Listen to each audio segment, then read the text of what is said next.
So in this lecture we are going to talk about the introduction to the autonomic nervous system. Nervous system में first आता है peripheral nervous system और second है central nervous system. Central nervous system composed होता है brain and spinal cord.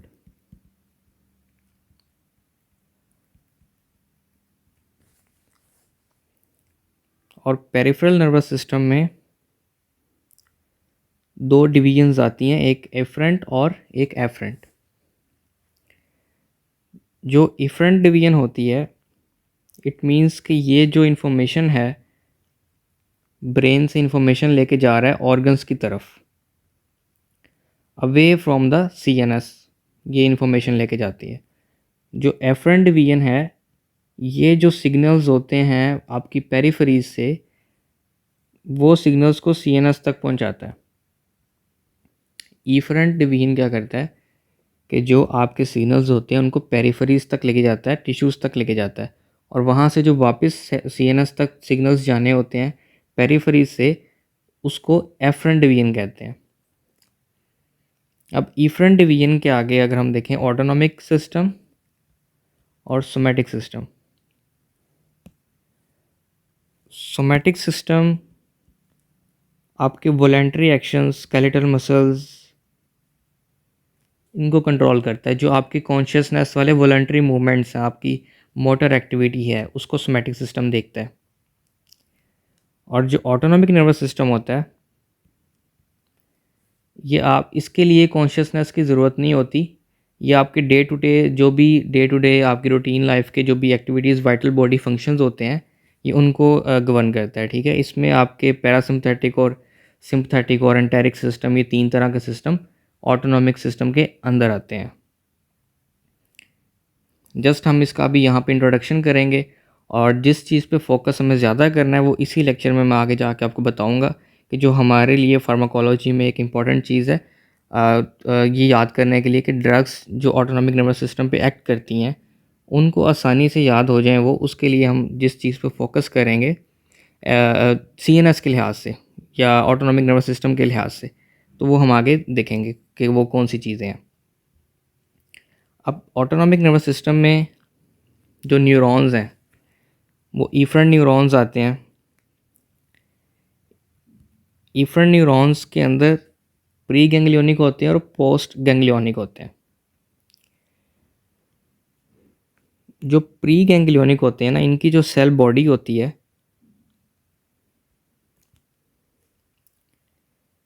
This one ये CNS के अंदर होती है. और जो ये इनका पार्ट है वो एक गैंग्लियन के अंदर, गैंग्लियन कहते हैं स्टेशन, ये एक स्टेशन है. यहाँ पे ट्रांसमिशन होनी है, प्रोसेसिंग होनी है सिग्नल्स की. ये क्लस्टर ऑफ नर्व फाइबर्स को भी गैंग्लियन कहते हैं कि यहाँ पे आके न्यूरॉन्स जो हैं वो आपस में मिलते हैं, एक स्टेशन है, यहाँ से फिर आगे जो गाड़ियाँ वो चलती हैं या डिफरेंट जो सिग्नल्स जहाँ जहाँ पे जाने होते हैं वो प्रोसेसिंग होकर ट्रांसमिट होते हैं, तो उसको हम गैंग्लियनिक रीजन कहते हैं या गैंग्लियन कहते हैं. ठीक है, अब ये आपका एक गैंग्लियन से फिर आगे जो निकला और टिश्यू तक गया, लीवर, कोई भी टिश्यू ले लो आप, लीवर ले लो या कोई भी ऑर्गन ले लो, उसमें लीवर आप ले लो, किडनी ले लो, हार्ट ले लो, तो ये आपका एक अफेक्टर ऑर्गन है. तो जी जो ये गैंग्लियन से निकल के आगे न्यूरॉन ऑर्गन तक गया है ये होता है पोस्ट गैंग्लियोनिक, जो गैंग्लियन के बाद वाला है. और जो उससे गैंग्लियन से पहले वाला जो न्यूरॉन है उसको हम कहते हैं प्री गैंग्लियोनिक. और ये दोनों किसके अंडर आ रहे हैं? इफरेंट न्यूरॉन्स के, क्योंकि इनका काम क्या है कि ये पेरिफेरीज की तरफ जो आपका टिश्यू या ऑर्गन है उसकी तरफ इंफॉर्मेशन को लेके जा रहे हैं. एफरेंट न्यूरॉन्स क्या करते हैं? रिफ्लेक्स एक्शन को कंट्रोल करते हैं. कि जब आप देखें, अगर आप किसी गर्म चीज़ पे अपना हाथ रखते हैं तो वो जल्दी से आपका हाथ जो है वो पीछे की तरफ हटता है, वो एक रिफ्लेक्स एक्शन है. तो रिफ्लेक्स एक्शन को जो एफरेंट न्यूरॉन्स हैं वो देखते हैं, वो किस तरह के आपके जो भी इंफॉर्मेशन उस वार्म पार्ट से आई है वो सीएनएस की तरफ लेके जाएंगे, और सीएनएस जो है वो उसका एक्शन दिखाएगा उसी टाइम पे, आपका जो हाथ है वो बैक कर जाएगा। तो ये एफरेंट न्यूरॉन्स जो है वो रिफ्लेक्स एक्शन को कंट्रोल करते हैं। हमारा मेजरली फोकस जो है वो pre ganglionic post ganglionic neurons इस पे होता है। ये मेजरली जो काम होते हैं वो देख रहे होते हैं। अब सिंपथेटिक और पैरासिम्पथेटिक सिस्टम। सिंपथेटिक आपको पता है कि फ़ाइट और फ्लाइट जो रिस्पॉन्स है वो देते हैं, और ये रेस्टिंग फेस के अंदर जितने भी हमारे काम होते हैं रेस्टिंग वाले, रिलैक्सेशन वाले, वो पैरासिम्पथेटिक सिस्टम देखता है। अब जो सिंपथेटिक न्यूरॉन्स हैं प्री गैंग्लियोनिक और पोस्ट गैंग्लियोनिक, वो कहाँ से निकलते हैं? सिंपथेटिक सिस्टम के जो न्यूरॉन्स होते हैं वो T1 से L2 इस रीजन के अंदर से निकलते हैं। वो रीजन कौन सा है? यहाँ पे अगर हम देखें, ये थोरेसिक रीजन और लुम्बर रीजन। यहाँ से आपका जो सिंपथेटिक सिस्टम है, ये अगर आप देखें, ये जो न्यूरॉन्स बने हुए हैं, तो ये थोरेसिक रीजन और लुम्बर रीजन से इसके न्यूरॉन्स निकलते हैं प्री गैंग्लियोनिक, और देन फिर वो गैंग्लियोनिक से पोस्ट गैंग्लियोनिक बन के तो आपके जो टिश्यूज़ वगैरह, ऑर्गन्स वगैरह वहाँ तक जाते हैं। और पैरासिम्पथेटिक के जो न्यूरॉन्स हैं, इनको मैं ब्लू से जो है वो डिनोट कर रहा हूँ। उसमें इस सर्वाइकल के ऊपर का एरिया है क्रेनियल। तो ये क्रेनियल नर्व्स जो हैं वहाँ से भी ओरिजिनेट होती हैं इसकी जो न्यूरॉन्स हैं। वेगल नर्व से भी होते हैं, और डिफरेंट एक नर्व्स हैं। वेगल नर्व है और जो ग्लोसोफ्रेंजियल नर्व है, और वेगल नर्व से भी होते हैं। और मेनली जो आपका सैक्रल रीजन है S1 और S4, S1 और S4, ये जो वर्टिब्राज हैं यहाँ से भी सैक्रल रीजन जो है वो जो पेल्विक एरिया में होता है, वहाँ से आपके पैरासिम्पथेटिक न्यूरॉन्स ओरिजिनेट होते हैं।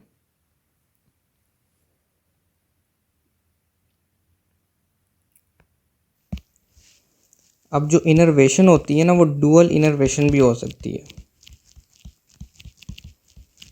इनर्वेशन मीन्स कि नर्व सप्लाई, ठीक है। फॉर एग्जांपल हार्ट है, तो हार्ट में सिंपथेटिक सिस्टम के न्यूरॉन्स भी हैं और पैरासिम्पथेटिक के भी हैं।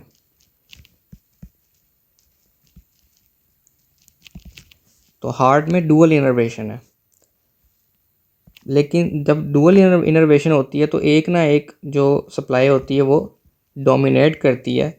इन केस ऑफ हार्ट आपका पैरासिम्पथेटिक जो वेगल स्टिमुलेशन से कंट्रोल होता है, वेगस नर्व से जो ओरिजिनेट होता है, ये वाला जो है वो प्रीडोमिनेट होता है। मींस के सिंपथेटिक सिस्टम से ज़्यादा ये वाला एक्टिव होता है, और जब ज़रूरत पड़ती है हमें सिंपथेटिक सिस्टम की तो वो वाला एक्टिवेट हो जाता है। बट नॉर्मल रेस्टिंग फेज़ के अंदर, नॉर्मल हालात में, आपका जो पैरासिम्पथेटिक सिस्टम है वो एक्टिवेट होता है, यहाँ पे डोमिनेट करता है। सिंपथेटिक सिस्टम हार्ट के ऊपर हार्ट रेट को इंक्रीज़ करता है,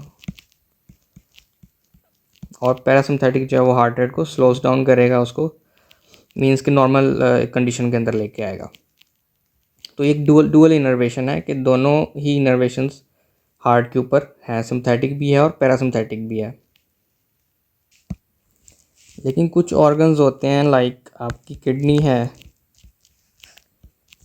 एड्रिनल मेडुला है, स्वेट ग्लैंड्स आपके, ये जस्ट जो है वो सिंपथेटिक सिस्टम ही इन्हीं को सप्लाई करता है। ये सिर्फ जो सिंपथेटिक सप्लाई है वही लेते हैं। तो यहाँ पे सिंगल इनर्वेशन है। और जो सोमैटिक नर्वस सिस्टम है उसमें जो आपका स्केलेटल मसल्स हैं वो जस्ट आपका सोमैटिक नर्वस सिस्टम के जो न्यूरॉन है उनकी सप्लाई को लेते हैं। अब एक इसमें ऑटोनॉमिक नर्वस सिस्टम के बाद था हमारे पास एंटेरिक सिस्टम। ऑटोनॉमिक में जो पैरासिम्पथेटिक और सिम्पथेटिक के बाद था enteric system. Enteric system means कि वो न्यूरॉन्स का नेटवर्क जो जीआईटी को सप्लाई हो रहा है। तो जीआईटी का एक अपना नर्वस प्लेक्सस होता है, एक नर्व्स का अपना एक नेटवर्क होता है। तो उसको उस सिस्टम को हम क्या कहते हैं कि ये एंटेरिक सिस्टम है, ये भी ऑटोनॉमिक नर्वस सिस्टम के अंडर आता है। अब डुअल इनर्वेशन और सिंगल इनर्वेशन आपने समझ लिया है। तो ये अगर आप देखें यहाँ पे, ये है मोस्ट इम्पॉर्टेंट चार्ट जो आपकी जो फार्माकोलॉजी है, जो ड्रग्स एक्ट करती हैं सिंथेटिक सिस्टम पे और पैरासिम्थेटिक सिस्टम पे, जो आपके सिलेबस में है, उनके लिए ये वाला जो चार्ट है इसको याद करना बहुत ज़रूरी है। इसमें जो रेड कलर है वो यहाँ पे सिंथेटिक सिस्टम को देखता है कि वो कौन कौन से एक्शंस कर रहा है। आई के ऊपर जो है वो कॉन्ट्रैक्शन करता है सिंथेटिक सिस्टम, जो आयरस का जो रेडियल होता है, जिससे क्या होता है कि आपका जो प्यूपिल है वो डायलेट कर जाता है। हमारी जो आंखें हैं वो ऐसा लगता है जैसे आंखें खुल गई हैं जी, फटी की फटी रह गई हैं। तो इट मीन्स कि वो उसने आयरस का जो रेडियल मसल है उसको कॉन्ट्रैक्ट किया तो प्यूपिल आपका डायलेट कर जाता है। बट इन पैरासिम्थेटिक एक्शन प्यूपिल आपका कॉन्ट्रैक्ट करता है, मीन्स कि नॉर्मल आपका हो जाता है, डायलेट नहीं होता। और ट्रैकिया ब्रोंक्यूल्स में जो आपकी सांस है वो ज़्यादा चाहिए होता है आपको फाइट वाली सिचुएशन के अंदर, तो वो उसको डायलेट करता है आपका सिंथेटिक सिस्टम और उसको कॉन्स्ट्रिक्ट करता है आपका पैरासिम्थेटिक सिस्टम। और जो सिक्रीशंस होती हैं वो भी ज़्यादा होती हैं पैरासिम्थेटिक सिस्टम की वजह से।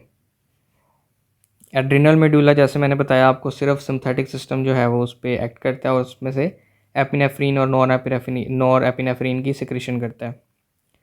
किडनी पे भी सिंथेटिक सिस्टम जस्ट एक्टिवेट होता है।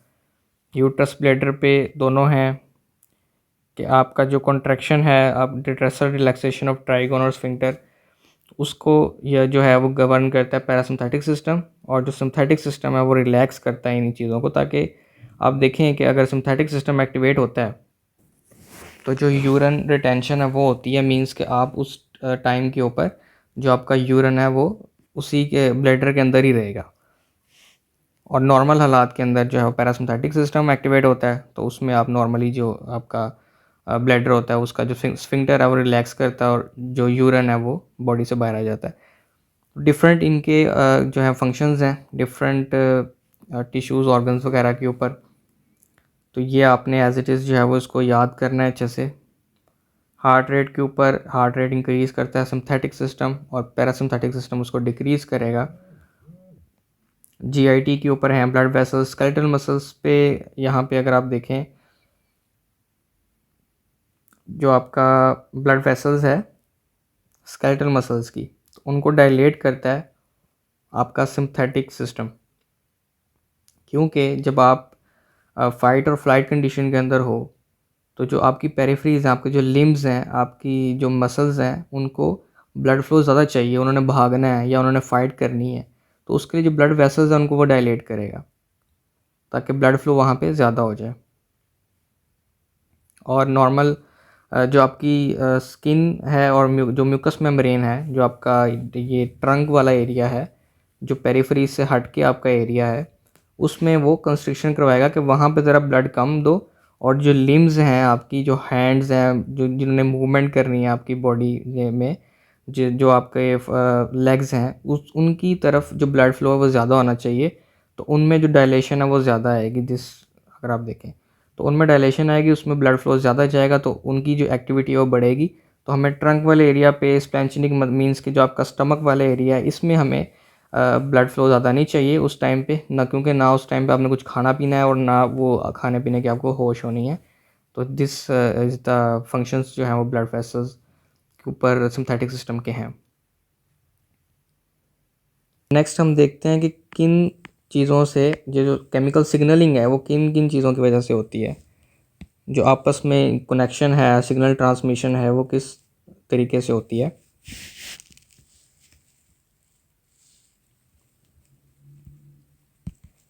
तो सिग्नलिंग के केमिकल्स कौन कौन से हैं।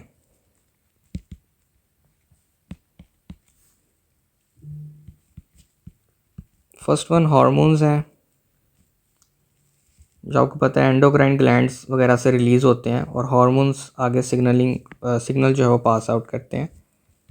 सेकंड कोई लोकल मीडिएटर या लोकल केमिकल उस सेल से जो है वो रिलीज़ होता है, तो वो रिसेप्टर्स पे जाके एक्ट करता है और अपना एक एक्शन परफॉर्म करता है या सिग्नल को ट्रांसफ़र करता है। लोकल मीडिएटर्स अगर आपके न्यूरॉन्स हैं तो उसमें वो जो आपका सिग्नल का जो ट्रांसमिशन है, जो सिग्नल की ट्रांसडक्शन है, जो उसमें स्टार्ट इनिशिएशन है, वो लोकल मीडिएटर्स से भी हो सकती है कि कोई केमिकल जो सेल से रिलीज़ हुआ है। और थर्ड पे जो मोस्ट वाइडली जो यूज़ होते हैं वो आपके न्यूरोट्रांसमीटर्स हैं। इसमें एग्जांपल आप मेलाटोनिन की ले सकते हो जो स्लीप इंड्यूस करवाता है। और न्यूरोट्रांसमीटर्स जो है ना वो आपके दो तरह के, इसमें अगर हम देखें ऑटोनॉमिक नर्वस सिस्टम के अंदर बात कर रहा हूँ, उसमें एसिटाइलकोलिन है, पैरासिम्पथेटिक सिस्टम के साथ ये जुड़ा होता है, और दूसरा एपिनेफ्रीन जिसको आप एड्रेनालिन भी कहते हो, ये सिंथेटिक सिस्टम का न्यूरोट्रांसमीटर होता है। ये आपके न्यूरॉन्स हैं ना, तो यहाँ से रिलीज़ होते हैं ये न्यूरोट्रांसमीटर्स, और ये रिसेप्टर्स होते हैं, तो इन पे जाके अपना एक्शन करते हैं। जो प्रॉपर इसकी न्यूरोट्रांसमिशन है एसिटाइलकोलिन की, वो हम नेक्स्ट चैप्टर में डिस्कस करेंगे। अभी के लिए जस्ट इंट्रोडक्शन के लिए आप इतना सा समझ लें कि ये दो आपके न्यूरोट्रांसमीटर्स हैं, जिसमें एसिटाइलकोलिन जो है वो पैरासिम्पथेटिक सिस्टम का है और एपिनेफ्रीन नॉरएपिनेफ्रीन सिम्पथेटिक सिस्टम के अंडर आते हैं। इनके जो रिसेप्टर्स होते हैं ना एसिटाइलकोलिन के, जो जिन पे ये एक्ट करता है, वो निकोटिनिक रिसेप्टर्स होते हैं और मस्कारिनिक रिसेप्टर्स होते हैं, निकोटिनिक एंड मस्कारिनिक। और जो एपिनेफ्रीन जिन रिसेप्टर्स पे एक्ट करता है उनको हम कहते हैं एड्रीनर्जिक रिसेप्टर्स।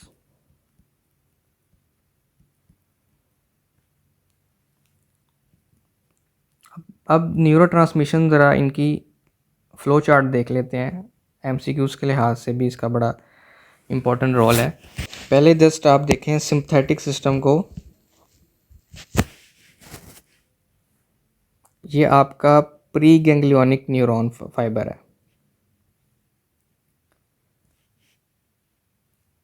देन ये वाला जो आपका है वो पोस्ट गैंग्लियोनिक है। एक चीज़ आपने देखनी है कि सिंथेटिक सिस्टम का मैंने आपको बताया था कि एपिनेफ्रीन या नॉरएपिनेफ्रीन इसका न्यूरोट्रांसमीटर होता है, लेकिन यहाँ पे ये रिलीज़ कर रहा है एसिटाइलकोलिन।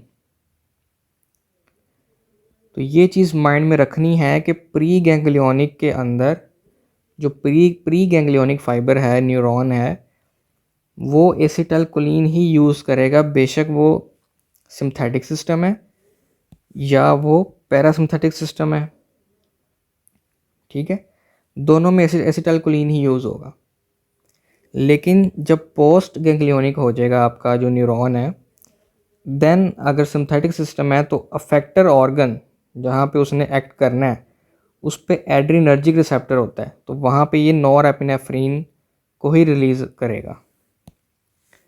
लेकिन इन केस ऑफ पैरासिम्पथेटिक जो आपका मस्कारिनिक रिसेप्टर है या निकोटिनिक रिसेप्टर है, उस पे एसिटाइलकोलिन रिसेप्टर ही, जो एसिटाइलकोलिन है वो न्यूरोट्रांसमीटर रिलीज़ होगा, बिकॉज कि वो पैरासिम्पथेटिक सिस्टम का पार्ट है, उसका ये न्यूरोट्रांसमीटर है। पैरासिम्पथेटिक और सिम्पथेटिक का एक बार मैं फिर से इसको रिवाइज करता हूँ आपको कि एसिटाइलकोलिन जो आपका प्री गैंग्लियोनिक फाइबर है, न्यूरॉन है, गैंग्लियन से पहले एसिटाइलकोलिन ही न्यूरोट्रांसमीटर रहेगा, बेशक वो सिम्पथेटिक सिस्टम है या वो पैरासिम्पथेटिक सिस्टम है। बट जब वो पोस्ट गैंग्लियोनिक हो जाएगा, मींस कि जब उसने ऑर्गन टिश्यू पे एक्ट करना है रिसेप्टर्स के थ्रू, तो उन रिसेप्टर्स पे सिंपथेटिक के केस में नॉरएपिनेफ्रीन जो उसका अपना न्यूरोट्रांसमीटर है वही रिलीज़ होगा, और पैरासिम्पथेटिक सिस्टम के केस में एसिटाइलकोलिन रिलीज़ होगा। ठीक हो गया। और देन है थर्ड जो सोमैटिक सिस्टम है, उसमें गैंग्लियोनिक जो है वो गैंग्लिया का कोई रोल नहीं है, वो वॉलंटरी एक्शंस को कंट्रोल करता है, आपके इमोशंस को कंट्रोल करता है। तो उसमें जो निकोटिनिक रिसेप्टर्स होते हैं ये होते हैं आपके मसल्स के ऊपर, जो आपके स्केलेटल मसल्स हैं। तो निकोटिनिक रिसेप्टर के ऊपर क्या चीज़ रिलीज़ होती है? एसिटाइलकोलिन। अब ये तो हो गए 3 सिस्टम्स जो सीधे सीधे हैं। अब एक इनर्वेशन आपने समझनी है एड्रिनल मेडुला की।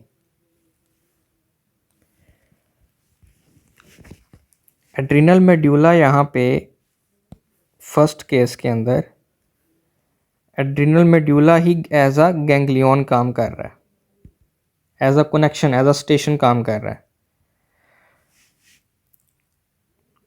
रिलीज़ क्या होना है प्री गैंग्लियोनिक फेज के अंदर? रिलीज़ तो एसिटाइलकोलिन ही होना है, ठीक है। और एड्रिनल मेडुला के बाद जो आपका यहाँ पे न्यूरॉन, पोस्ट गैंग्लियोनिक जो न्यूरॉन है उसका काम नहीं है। एड्रिनल मेडुला क्या करता है? एपिनेफ्रीन को रिलीज़ करता है ब्लड के अंदर। एपिनेफ्रीन ब्लड के अंदर जाता है और फिर वो जहाँ पे एड्रिनर्जिक रिसेप्टर्स होते हैं और जहाँ पे उसने एक्शन करना होता है वहाँ पे जाकर रिसेप्टर्स के साथ एक्ट करता है और उस ऑर्गन में आपका एक्शन आ जाता है। तो इसमें जो है वो एड्रिनल मेडुला से आगे, adrenal medulla as a ganglion कह लो आप या एज अ स्टेशन कह लो, कि उसमें एक ही प्री गैंग्लियोनिक जो आपका एक ही ट्रांसमिशन है वो न्यूरॉन एक ही सिंगल आना है। उसने एसिटाइलकोलिन को रिलीज़ आउट किया, फिर एड्रिनल मेडुला के बाद आपकी जो एपिनेफ्रीन है वो ब्लड में जाएगा और ब्लड से के थ्रू एक्शन करेगा। ये एक इनर्वेशन अलग से है। सिंपथेटिक, पैरासिम्पथेटिक और सोमैटिक, इन सब में न्यूरोनल जो इन्वॉल्वमेंट है दोनों साइडों पे। सोमैटिक में गैंग्लिया है ही नहीं, पैरासिम्पथेटिक में pre ganglionic, post ganglionic neurons हैं। पैरासिम्पथेटिक में भी प्री गैंग्लियोनिक और पोस्ट गैंग्लियोनिक न्यूरॉन्स हैं। But in case of adrenal medulla just pre ganglionic जो न्यूरॉन है एक वही है जो एसिटाइलकोलिन को रिलीज़ करेगा एड्रिनल मेडुला पे। देन एड्रिनल मेडुला से एपिनेफ्रीन रिलीज़ होगा जो ब्लड के थ्रू जाके अपने रिसेप्टर के साथ एक्शन करेगा। और जो एपिनेफ्रीन है वो यहाँ पे एज अ हार्मोन काम करेगा क्योंकि ब्लड में जा रहा है और ब्लड के थ्रू अपने रिसेप्टर्स तक जा रहा है। अगर तो जिस तरह ये नॉर एपिनेफ्रीन है इसको एक न्यूरॉन रिलीज़ कर रहा है अफेक्टेड ऑर्गन के ऊपर, तो ये नॉर एपिनेफ्रीन यहाँ पे एज अ न्यूरोट्रांसमीटर है। बट एपिनेफ्रीन एड्रिनल मेडुला के केस में एड्रिनल मेडुला से निकल के ब्लड में जा रहा है तो वो एज अ हार्मोन काम कर रहा है और हार्मोन से भी आपको पता है केमिकल सिग्नलिंग होती है, तो वो एड्रिनर्जिक रिसेप्टर पे एक्ट करके अपना जो एक्शन है वो प्रोड्यूस करेगा। अब एक डिफरेंस जो है वो पैरासिम्पथेटिक और सिम्पथेटिक सिस्टम के दरमियान एक सिंपल सा डिफरेंस भी एक है इसमें दोनों में, कि in case of parasympathetic system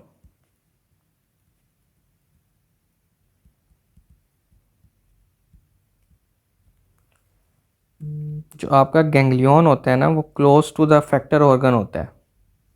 एक तो ये चीज़ है और तकरीबन 1-to-1 इंटरेक्शन होता है मोस्ट ऑफ द केसेस के अंदर, कि ये आपका जो प्री गैंग्लियोनिक न्यूरॉन है वो आया और this one is post ganglionic neuron और ये आपका अफेक्टर ऑर्गन।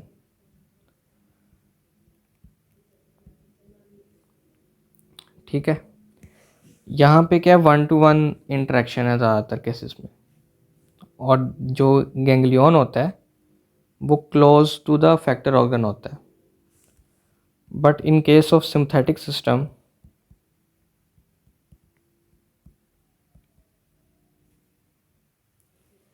आपका एक ही जो प्री गैंग्लियोनिक न्यूरॉन है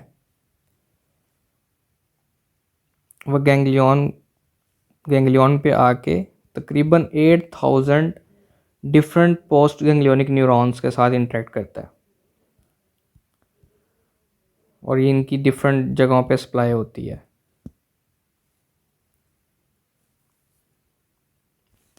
तो ये सिंथेटिक सिस्टम का जो नेटवर्क है ना वो काफ़ी फैला हुआ है। पैरासिम्पथेटिक जो है वो लिमिटेड है, लेकिन सिंथेटिक सिस्टम का जो नेटवर्क है वो बॉडी में बहुत वाइडली डिस्ट्रीब्यूटेड है। तो इस चैप्टर में जो मोस्ट इम्पॉर्टेंट एक तो ये है कि आपको इंट्रोडक्शन इन सिस्टम्स का पता होना चाहिए कि कौन सा सिस्टम क्या है।